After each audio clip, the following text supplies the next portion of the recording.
जो भी बातें मैं आपको बताता हूँ वो मेरी जिंदगी का तजुर्बा, साइंटिफिक रिसर्च, इन तमाम चीज़ों को सामने रखकर मैं आपसे बातें करता हूँ। अल्हम्दुलिल्लाह, शुक्र है मेरे मुल्क में आज भी बाशऊर लोग मौजूद हैं जो समझते हैं बात को कि आज़ादी और ग़ुलामी में फ़र्क क्या है। ये आज़ाद कौम होती कैसे है, वो जीती कैसे है, वो सोचती कैसे है, वो फैसले कैसे करती है, बड़ी कुर्बानियों के बाद। 1947 में 1947 में हमें आज़ादी मिली थी, मगर वो आज़ादी हमसे छीन ली गई। अब आज का जो वीलॉग है वो ये कि क्या ऐसे इक़दाम किए जाएं कि जिससे हमें फिर आज़ादी मिल जाए। तो फिनलैंड को ज़रा स्टडी कीजिएगा। अस्सलाम वालेकुम दोस्तों, आज से कुछ दिन पहले एक वीलॉग मैंने बनाया था और उसके ऊपर बहुत अच्छे अच्छे कमेंट्स भी आए, बाशऊर लोगों के, जागे हुए बेदार लोगों के, पाकिस्तानियों के, जिन्होंने इस वीलॉग के कंटेंट को और कॉन्टेक्स्ट को समझा। जब हम कभी कोई बात सुनते हैं या पढ़ते हैं तो हमें कंटेंट के साथ कॉन्टेक्स्ट, किस कॉन्टेक्स्ट में ये बात की गई है। कुछ ऐसे हमारे दोस्त भी हैं जिन्होंने कंटेंट को समझा मगर कॉन्टेक्स्ट को ना समझा, तो उनकी समझ में नहीं आया कि हम आज़ादी की बात कर रहे हैं तो क्या हम आज़ाद हैं। तो मैंने कहा था हम आज़ाद नहीं हैं। कई इस पे जो हमें कमेंट्स आए बड़े पॉजिटिव आए। अल्हम्दुलिल्लाह, शुक्र है मेरे मुल्क में आज भी बाशऊर लोग मौजूद हैं जो समझते हैं बात को कि आज़ादी और ग़ुलामी में फ़र्क क्या है। अब ये इस्टेब्लिश हो गया कि हम आज़ाद नहीं हैं, हमें ग़ुलाम कौम है। 1947 में 1947 में हमें आज़ादी मिली थी बड़ी कुर्बानियों के बाद, मगर वो आज़ादी हमसे छीन ली गई। तो आज हम आज़ाद कौम नहीं है। अब आज का जो वीलॉग है वो ये कि क्या ऐसे इक़दाम किए जाएं कि जिससे हमें फिर आज़ादी मिल जाए। ये आज़ाद कौम होती कैसे है, वो जीती कैसे है, वो सोचती कैसे है, वो फैसले कैसे करती है, उनके तर्ज़ अमल और तर्ज़ राय कैसी होती है, उनके इरादे कैसे होते हैं। इस हवाले से कुछ बातें मैं आपके साथ शेयर करूँगा। याद रहे, जो भी बातें मैं आपको बताता हूँ वो मेरी ज़िंदगी का तजुर्बा, साइंटिफिक रिसर्च, इन तमाम चीज़ों को सामने रखकर मैं आपसे बातें करता हूँ।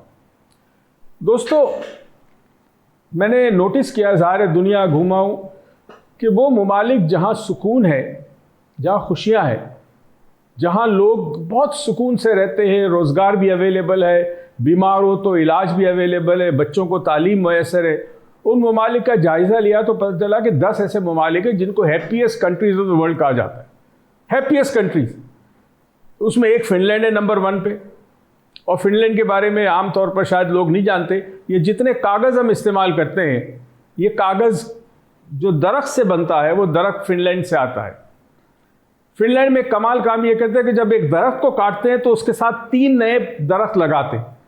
ये नहीं कि काट दिया, 3 नए लगाते हैं, ताकि जब तक वो दरख्त 3 बढ़े तब तक दूसरे दरख्त जो पुराने हो चुके हैं उनको काट कर कागज़ बनाया जा सके। फिनलैंड में चंद चीज़ें बड़ी अमेजिंग है जो मैंने कभी सुनी नहीं किसी बारे में।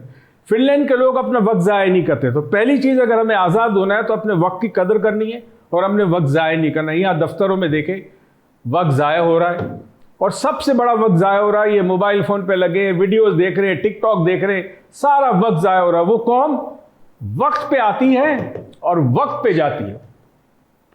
हमारे यहाँ लोग कभी किसी काम से निकल गए, कोई सिगरेट पीने निकल गया, कोई इतने निकल गया, सारा वक्त ज़ाया होता है। दोस्तों, एक अजीब और गरीब चीज़ मैंने फाइंड आउट की, वो ये कि फिनलैंड में जब किसी शख्स को किसी जुर्म की वजह से चालान होता है, ट्रैफिक का चालान होता है, किसी और चीज़ से होता है, तो जितनी उसकी तनख्वाह है या जितनी उसकी आमदनी है उस लिहाज से चालान होता है। अगर वो ज़्यादा कमाता है तो चालान की रकम बड़ी होगी, अगर कम कमाता है तो चालान की रकम कम होगी। इसे कहते हैं अदल।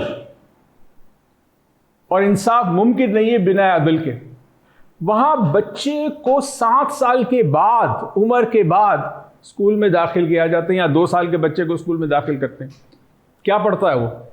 ये सारा निज़ाम हमारे मुल्क में आया पैसा बनाने के लिए। 7 साल तक बच्चे की तरबियत होती है घर में, वो इखलाक सीखता है, वो इक़दार सीखता है, रवैये सीखता है। 7 साल के बाद उसकी पर्सनैलिटी जब बन जाती है तब आप उसे स्कूल भेजते हैं। मैं अक्सर अपने मुख्तलिफ वर्कशॉप्स में ये बात बता चुका हूँ कि 7 साल तक बच्चा जो कुछ सीखता है वही सीख, वही लेसन्स उसको सारी ज़िंदगी काम आते हैं। और 7 साल के बाद वो कोई नई चीज़ नहीं सीखता। जो नई चीज़ बज़ाहिर उसके सामने आती है उसके पुराने जो पैराहन है या पुराने जो फिल्टर्स हैं उसके ज़रिए वो उसको चेंज करता है, मॉडिफाई करता है, ऑल्टर करता है, डिलीट करता है, जनरलाइज करता है और फिर सीखता है। यानी वो नहीं सीखता है जो सामने मौजूद है, वो देख रहा है जो उसकी आंखें उसको दिखा रही है या उसका दिमाग दिखा रहा है। और दिमाग में क्या है? 7 साल की परवरिश और 7 साल की तरबियत। या 2-3 साल के बच्चे को आप स्कूल भेजेंगे तो उसकी पर्सनैलिटी तो स्कूल में बनना शुरू हो गई। माँ बाप ने कैसी बनाई? तो फिनलैंड को जरा स्टडी कीजिएगा, वहां डिप्रेशन बहुत कम है, वहां बीमारियां बहुत कम है, वहां लोग टाइम पे आते हैं, टाइम पे जाते हैं, हर एक को तनख्वाह मिलती है, बीमार हो तो इलाज मिलता है, हर चीज मौजूद है। इसलिए वो बहुत खुश है वो कौम। जब दुनिया में बड़े बड़े साने हुए, बड़ी बड़ी जंगें हुई, वर्ल्ड वॉर 2 आपको पता है बहुत बड़ी जंग थी, मगर एक सानिया जापान के साथ ऐसा हुआ जितना बड़ा सानिया दुनिया के अंदर नहीं हुआ आज तक। हिरोशिमा और नागासाकी को बर्बाद कर दिया गया। आज इतने साल हो गए, आज भी वहाँ पर बच्चा जब पैदा होता है तो जेनेटिक डिफेक्ट होती है। आज भी अनाज पैदा नहीं हो सकता। रेडिएशन इतनी खतरनाक चीज़ है कि बरसों तक ये मौजूद रहती है सॉइल में, और वो सॉइल से जो अनाज निकाल के खाया जाता है वो आपके स्टमक में जाती है, पेट से आपके जेनेटिक इम्प्रिंट्स को चेंज करती है। जो बच्चा पैदा होता है उसमें नुक्स होते हैं। तो जब हिरोशिमा और नागासाकी तबाह और बर्बाद हो गया, जापान ने हथियार डाल दिए, तो हथियार तो उन्होंने डाल दिए, हिम्मत नहीं छोड़ी। उन्होंने समझ लिया कि जी हम लड़ नहीं सकते बड़ी बड़ी कौमों से, तो हमें क्या करना है, हमें एक और लड़ाई लड़नी है, और लड़ाई लड़नी है, हमने तरक्की करनी है। तो उन्होंने हथियार डाल के औजार उठा लिए, और औजार उठाने के बाद जापान ने वो तरक्की की कि एक ज़माना था made in Japan, made in Japan. जिस अमेरिका ने बम मारे थे उसी अमेरिका के अंदर जापान की इलेक्ट्रॉनिक्स जाने लगे। कौम ने हिम्मत नहीं हारी, कौम ने बेईमानी नहीं की, रात दिन काम करके इंडस्ट्रियल एक स्टेट बना दिया, इंडस्ट्रियल मुल्क बना दिया। इतना कामयाब जिसी को इंतहा नहीं। वैसे तो बहुत सारे आई एम श्योर मुफक्किरीन और हमारे दानिशमंद और हमारे उलमाए कराम बहुत सारे तरीके बता सकते हैं पाकिस्तान को बेहतर करने के लिए या पाकिस्तानी अवाम को आज़ाद करने के लिए। मैं सिर्फ कुछ पॉइंट्स बता रहा हूं, मेरी जो नाकिस राय है उसके अंदर। अगर हमें आज़ादी चाहिए, हकीकी आज़ादी, जो जहनी आज़ादी की मैं बात करूं, वैसे तो हम आज़ाद हैं, बिल्कुल आज़ाद हैं, जहां चाहे गाड़ी खड़ी करें, जो वन वे जाना है वन वे जाए, जो कानून तोड़ना है ताड़े। जितना बंदा ताकतवर है, जितना पैसा, उतना बड़ा कानून तोड़ सकता है। लेकिन मैं हकीकी जहनी आज़ादी की बात कर रहा हूँ, क्योंकि गुलामी जहनीत और आज़ाद जहनीत में बड़ा फ़र्क होता है।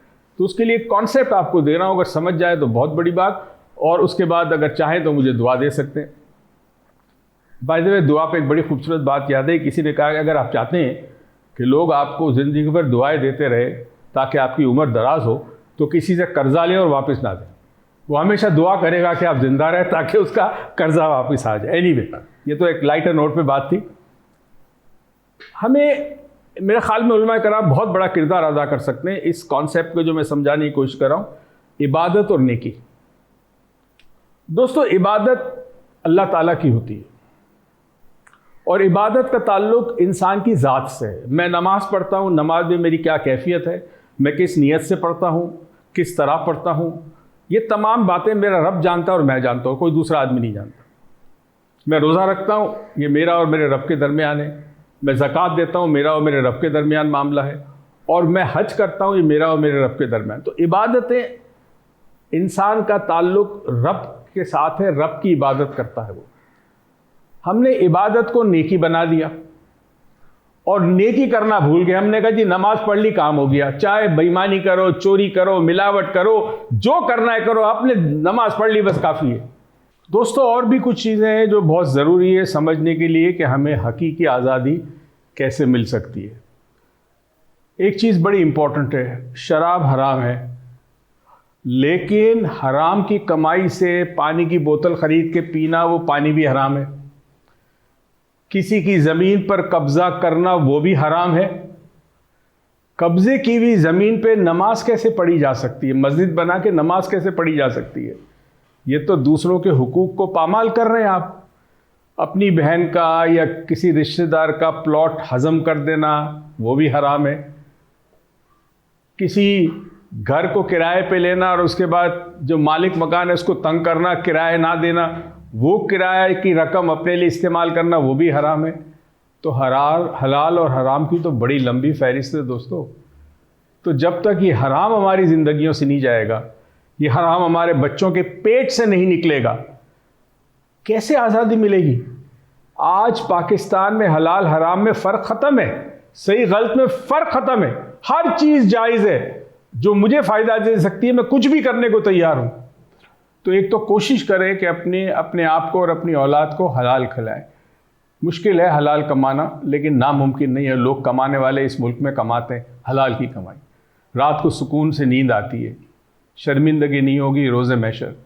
और एक काम और कर लें, आज से ये डिसाइड कर लें, जो लोग ये वीडियो देख रहे हैं प्लीज़ शेयर करें और कुछ ना करें, एक काम कर लें, सच बोलें।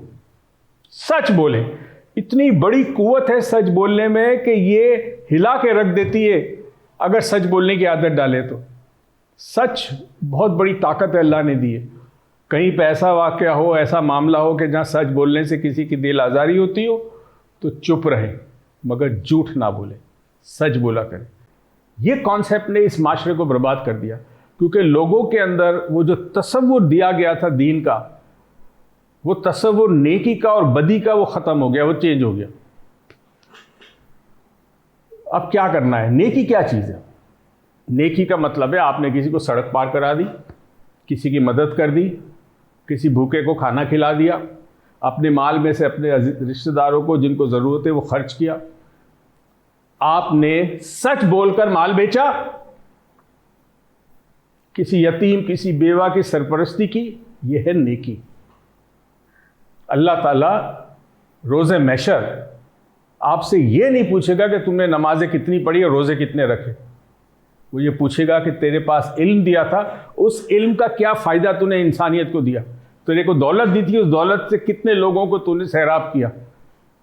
ताकत दी थी, उस ताकत से तूने लोगों को कितना फ़ायदा? इक़्तिदार दिया था, उस इक़्तिदार की कुर्सी पे बैठकर तूने कितना अदल और इंसाफ किया? अल्लाह ताला ये पूछेगा। हमारे यहाँ पता है माशरे में क्या हो गया है? हमारे यहाँ लोग पूछते तुमने रोज़ा क्यों नहीं रखा, तुम नमाज क्यों नहीं पढ़ते? ये वो सवाल है जो अल्लाह इंसान से पूछेगा। जो सवाल इंसान को इंसान से पूछना है वो ये, तुम तकलीफ में तो नहीं हो, तुम्हें कोई परेशानी तो नहीं है, मैं मदद कर सकता हूँ। कोई बीमार है तो उससे कहे मैं तीमारदारी करने आता हूँ, इलाज का पैसा नहीं है, मैं देने को तैयार हूँ, अल्लाह तुम्हें शिफा दे। मगर हम ये नहीं करते, क्योंकि नेकी को हमने बिल्कुल पीछे छोड़ दिया, इबादत लेके आ गए। इबादत और नेकी में फ़र्क है। हर नेकी इबादत है, मगर इबादत नेकी नहीं है। नेकी अलग चीज़ है। और ये हम सब जानते हैं, उलमा कराम इस पर कई दफ़ा बात कर चुके हैं कि अल्लाह ताला महशर के दिन जो हिसाब लेगा वो दूसरों के साथ जो मामला थे उसका हिसाब लेगा। अपना हिसाब तो वो गफूर रहीम में छोड़ दे, नमाज नहीं पढ़ी वो माफ़ कर दे, उसकी मर्ज़ी है, वो रहमान है रहीम है, वो माफ़ भी कर दे। लेकिन दूसरों के साथ जो मामला थे उसको अल्लाह ताला माफ़ नहीं करेगा। दोस्तों, अगर ये नेकी और इबादत को समझ गए तो हम बहुत सारी चीज़ें समझने लगेंगे। फॉर एग्ज़ाम्पल, किसी माशरे के अंदर अगर आपने आज़ादी चाहिए, ज़हनी आज़ादी, तो आपको माशरे में अदल और इंसाफ चाहिए।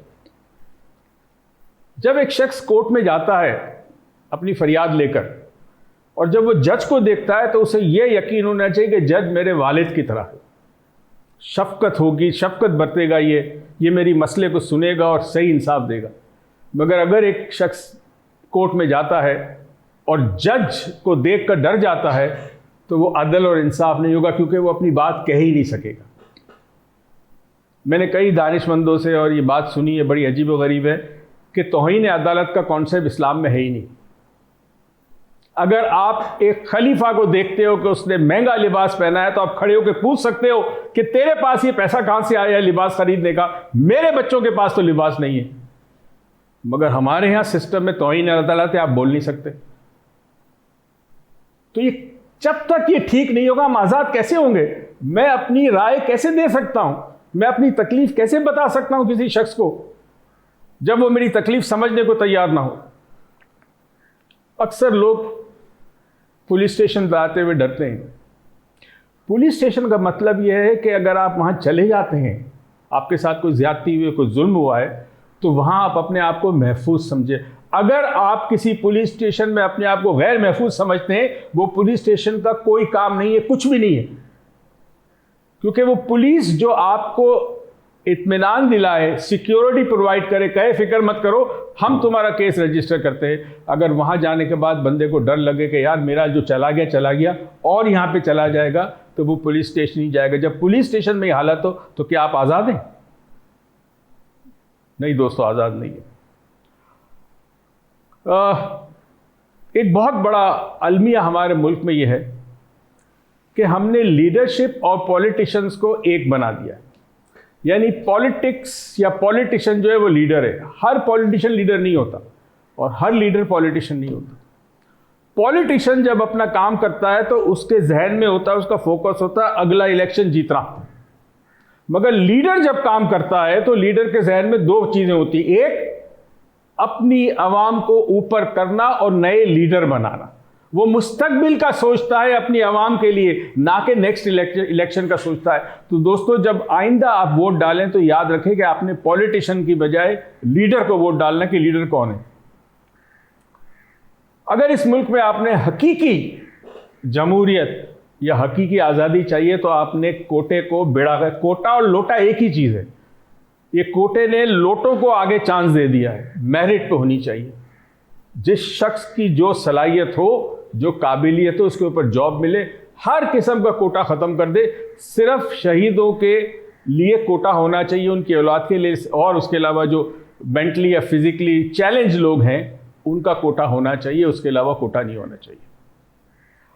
दोस्तों, आखिर में एक बड़ी इंटरेस्टिंग बात करना चाह रहा हूं। मैं कई दफ़ा इसमें बोल चुका हूं, आवाम गौर ही नहीं करती, सोचती ही नहीं है। ये जो एक नारा लगा था पाकिस्तान जब आज़ाद हो रहा था उस वक्त, कि पाकिस्तान का मतलब क्या, ला इलाहा इल्लल्लाह, ये नारा जो था इसको थोड़ा चेंज करना होगा। यानी सवाल था पाकिस्तान का मतलब क्या, इस सवाल को चेंज करना होगा। पाकिस्तान का मतलब पाक सरजमीन है, ला इलाहा इल्लल्लाह नहीं है। इसको बदलना इस तरह होगा कि पाकिस्तान का मकसद क्या, ला इलाहा इल्लल्लाह। मकसद और मतलब में बड़ा फर्क होता है। जब मकसद हो जाए कि ला इलाहा इल्लल्लाह, अल्लाह के कानून को नाफिज करना इस सरजमीन पर, इस पाक सरजमीन पर, तो इसका मतलब है कि एक मंजिल होगी तो आप रास्ते का तयन करेंगे और आप उस सिम जाएंगे। इधर तो कोई रास्ता ही नहीं है, क्योंकि पाकिस्तान का मतलब क्या, ला इलाहा इल्लल्लाह, बस ठीक है, ला इलाहा इल्लल्लाह। भाई, किसी सिमत लेके जाना इस मुल्क को कि अल्लाह और रसूल का जो कानून है वो इस मुल्क में नाफिज हो। वो नाफिज होगा तो हकीकी मायनों में इस्लामी जमहूरियत पाकिस्तान होगा, वरना ये इस्लामी जमहूरियत पाकिस्तान नहीं होगा। अगर नहीं होगा तो फिर आप गुलाम। 2 दिन बाद 14 अगस्त पूरी कौम जश्न मनाएगी। जो समझदार लोग हैं, मैंने लास्ट व्लॉग में कहा था, वो बैठ के सोचेंगे कि हमें क्या क्या काम करने हैं जिससे पाकिस्तान हकीकी तौर पर आज़ाद हो जाए। ये झंडियाँ ले जाने से कोई फ़र्क नहीं पड़ता, ये तकरीरें करने से कोई फ़र्क नहीं पड़ता। जब तक इंसान के अंदर ये आगाही और इदराक ना हो, तब तक मुल्क तरक्की नहीं करेगा, तब तक हकीकी मायनों में हमारे पास आज़ादी नहीं आएगी। तो एक बहुत खूबसूरत नज़म थी, बहुत सालों पहले सुनी थी, कभी कभी याद आती है। उसके एक शेर अर्ज़ कर देता हूँ। मौज बढ़े या आंधी आए, दिया जलाए रखना है। घर की खातिर 100 दुख झेले, घर तो आखिर अपना है। मौज बढ़े या आंधी आए, दिया जलाए रखना है। ये दिया क्या है दोस्तों? ये दिया असल में आज़ादी है। रोशनी अंधेरों को दूर करती है। अंधेरा जहालत है, अंधेरा गुमराही है, अंधेरा कैद है, अंधेरा गुलामी है। तो अगर इस दिए को आपने जलाना है, चाहे तूफान आए, चाहे आंधी आए, चाहे बारिश हो, उसके लिए आपने अपने जहनों को आज़ाद करना होगा। अपने घर से शुरू करें, अपनी ज़ात से शुरू करें, फिर मोहल्ले से शुरू करें। इंशाअल्लाह आने वाले वक्त में एक दिन आएगा जब 14 अगस्त होगी और मैं जश्न आज़ादी मनाऊंगा, बिकॉज मेरा मुल्क जो है वो ज़हनी गुलामी से आज़ाद होगा इंशाअल्लाह। अल्लाह हाफ़िज़।